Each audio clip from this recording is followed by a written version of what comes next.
চলো, সাহিল এখন বলবে না, আমি বলি। নমস্কার বন্ধুরা, আমার পরিবারের সকলকে জানাই অনেক অনেক স্বাগত। চলে এলাম আজকের লাঞ্চ মেনুতে। তো আজকের লাঞ্চ মেনুতে আছে গরম গরম ভাত, প্রত্যেক দিনেরই একই কাজ, গরম গরম ভাত।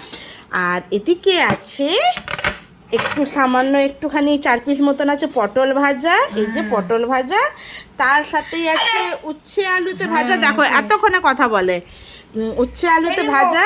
এখানে আমি সাহিলের জন্য সামান্য একটু শাক দিয়ে, কুমড়ো দিয়ে, আলু দিয়ে জাস্ট ওর মতন একটা সবজি বানিয়ে রেখেছি। এখানে আছে আমার বরমশাই, শ্বশুরমশাই সবার পছন্দের কচু কুমড়োর সবজি।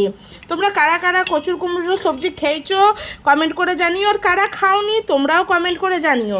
এর সাথেই আছে স্পেশাল স্পেশাল কিছু, বিশেষ করে সাহিলের জন্য স্পেশাল চিকেন বড়া। চিকেন বড়া দেখতে মনে হচ্ছে যে নর্মাল পেঁয়াজ দিয়ে, বাঁধাকপি দিয়ে করা বড়া, কিন্তু ভেতর দিয়ে ফুল অফ চিকেনে ভরা আছে। একদম বেশি করে চিকেন দিয়ে এই বড়াটা করেছি আমাদের সাহিলের জন্য, সাহিল খাবে বলে। তো আজকের লাঞ্চ ভিডিওটা তোমাদের কেমন লাগলো কমেন্ট করে জানিও। টাটা।